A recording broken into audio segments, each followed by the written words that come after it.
विद्यार्थी मित्रांनो नमस्कार. आपण 2 नंबरचा चॅप्टर चालू केलेला आहे. नॉट फॉर प्रॉफिट कन्सर्न्स असा त्या चॅप्टरचं नाव आहे. आणि आपण preparation of income and expenditure account ते पाहिलेलं आहे. त्याची थोडी माहिती परत घेऊया. पान नंबर 71 बघा. Income and expenditure account is nominal account. विद्यार्थी मित्रांनो, इन्कम आणि एक्सपेंडिचर ही नॉमिनल अकाउंट आहे. All revenue expenses and losses are debited to it. Income आणि एक्सपेंडिचर अकाउंटच्या डेबिट साईडला जे सर्व रेव्हेन्यू एक्सपेन्सेस आहेत किंवा लॉसेस आहेत ते आपण डेबिट करतो. All revenue income and gains are credited to it. जे रेव्हेन्यू गेन्स आहेत, फायदे आहेत किंवा उत्पन्न आहे ते आपण क्रेडिट साईडला लिहितो. It is similar to profit and loss account. हे प्रॉफिट अँड लॉस अकाउंट सारखं आहे. त्यानंतर खाली बघा, आज जे आपण महत्वाचं पाहणार आहोत balance sheet. Preparation of balance sheet. Balance sheet कसं तयार करायचं. Balance sheet is a statement of asset and liabilities of the organization as on a particular date. Balance sheet हे स्टेटमेंट आहे, पत्रक आहे. त्यामध्ये आपल्याकडे काय ऍसेट्स आहेत, संपत्ती किती आहे आणि लायबिलिटीज आपल्या किती आहेत, आपली देयता किंवा देणी किती आहे, हे त्या पत्रकावरनं आपल्याला ठराविक डेटला, ठराविक तारखेला आपल्याला असलेली पोझिशन ही कळते. आपल्याकडे ऍसेट्स काय आहेत आणि लायबिलिटीज काय आहेत. Balance sheet of non trading organisation is similar to balance sheet of sole trading concern. एकल व्यापारी संस्थेचं जसं बॅलन्स शीट असतं त्याच प्रमाणे नफा न कमवणाऱ्या म्हणजे नॉन ट्रेडिंग ऑर्गनायझेशनचं बॅलन्स शीट असतं. A balance sheet only show capital receipts and capital expenditure.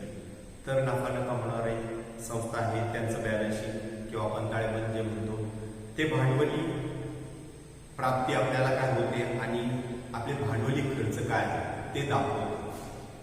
Balance sheet is prepared with a view to measure the exact financial position of organisation. आपण balance sheet तयार करण्याचा उद्देश असा असतो की एका ठराविक तारखेला एकदम अचूक आपली आर्थिक परिस्थिती काय आहे ती कळावी किंवा आपली सांपत्तिक स्थिती काय आहे ती समजावी. The excess of assets over liabilities is term as capital fund. Excess म्हणजे अधिक जादा. जी ऍसेट्स आहे ही लायबिलिटीपेक्षा जादा असेल तर त्याला आपण म्हणणार राहिलेली रक्कम आहे त्याला आपण म्हणणार capital fund. If the opening balance sheet of capital fund is non it can be ascertain as the balancing figure by preparing opening balance sheet. जर आपल्याला ओपनिंग बॅलन्स मध्ये कॅपिटल फंड माहिती नसेल तर आपण तो शोधून काढतो आणि तो शोधून काढल्यानंतर आपण तो बॅलन्स शीटला दाखवतो. आता इम्प्लाइड ऍडजस्टमेंट बघा. इम्प्लाइड म्हणजे सुचवलेल्या ऍडजस्टमेंट परंतु ज्या व्यक्त केलेल्या नाही, ज्याला आपण काय म्हणू हिडन ऍडजस्टमेंट. हिडन म्हणजे छुप्या. In receipts and payments account some additional information is given regarding certain items. Receipt आणि पेमेंट्स अकाउंट बरोबर काय आपल्याला आणखी अधिक माहिती दिलेली असते. On the basis of such information some accounting adjustment are necessary. आणि त्या माहितीबरोबर काही ऍडजस्टमेंट्स पण आवश्यक असतात. Such adjustments are known as implied or hidden adjustment. अशा यांना काय म्हणतात लपलेल्या किंवा छोट्या अशा ऍडजस्टमेंट. आपल्याला खाली काही एक्झाम्पल्स दिलेले आहेत आपण पाहूया.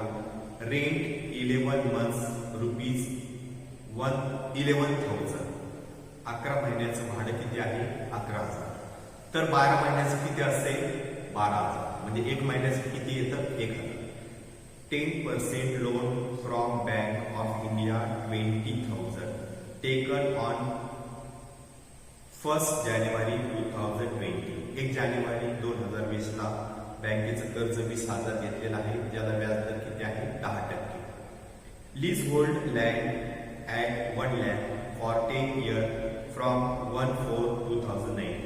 1,004 ला 1 एप्रिल किंवा 1/4 ला आपण 1,00,000 रुपयाचं लीज होल्ड लँड घेतलेली आहे, म्हणजे भाड्यापट्ट्याने आपण जमीन घेतली आहे आणि त्याचा करार किती आहे 10 वर्षाचा. Sale proceeds of furniture book value ₹7,000 ₹8,000. फर्निचरचं बुक व्हॅल्यू आहे 7,500 आणि आपण ती विकलं आहे 8,000. तर इथं 500 रुपये काय झालेला आहे नफा. हे सर्व हिडन ऍडजस्टमेंट आहे.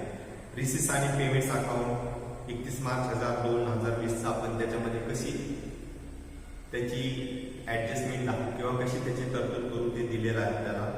पेमेंट साईड बघा. बाय 10% फिक्स डिपॉझिट्स 1/1/2000 ला 1,00,000 डिपॉझिट आपण दाखवलेलं आहे. तर आपल्याला याच्यावरचं इंटरेस्ट जे आहे तर ते शोधावं लागेल. 1,00,000वरचं इंटरेस्ट किती 10%ने 10,000 आणि आपल्याला 3 महिन्याचं काढायचं आहे तर ते किती 2,500. तर ही काय आहे हिडन ऍडजस्टमेंट. आता त्या खाली कॅपिटल फंड बघा. Capital fund is shown on the liability side of the balance sheet of not for profit concern.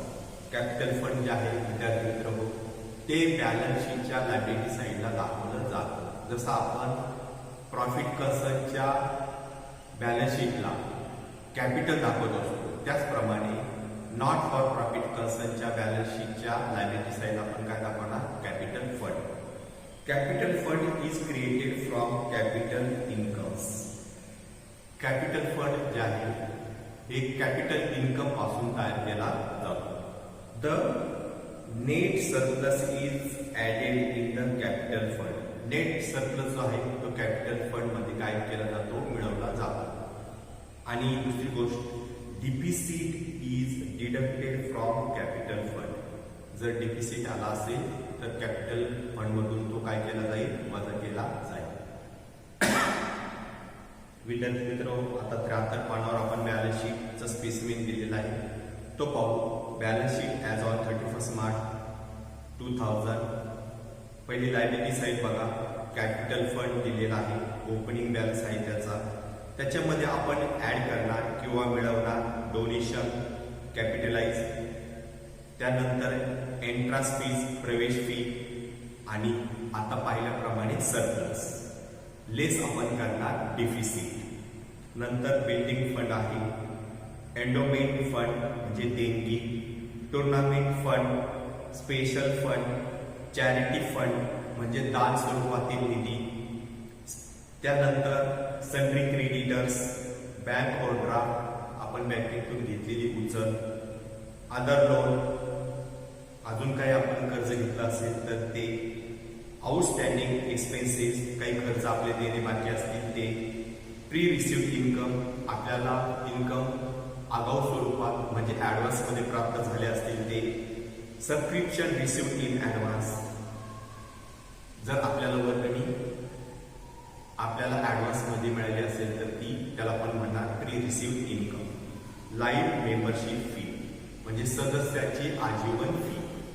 त्यानंतर ऍसेट साईड पाहूया.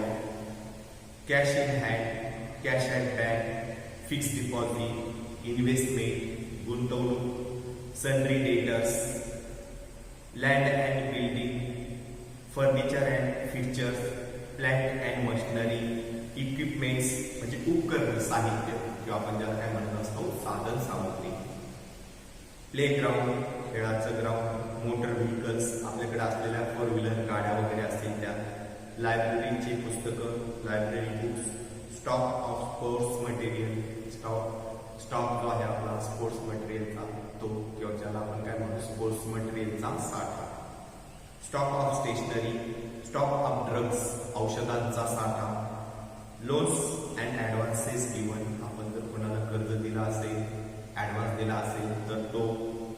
त्यानंतर ॲक्युरेट इन्कम, आपल्याला इन्कम येणं आहे परंतु आज पावे तो आलेलं नाही, त्याला म्हणतात ॲक्युरेट इन्कम.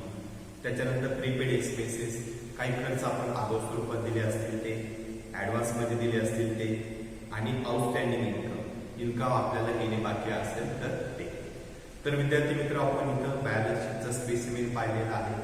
आज आपण जे पाहिलेलं आहे ते सर्व capital fund, इम्प्लॉईड adjustment, balance sheet आणि बॅलन्स शीटचं स्पेसिमेन, ही सर्व माहिती आपण लिहून घ्या. आजच्या परत आपण एवढं पाहूया. थँक्यू.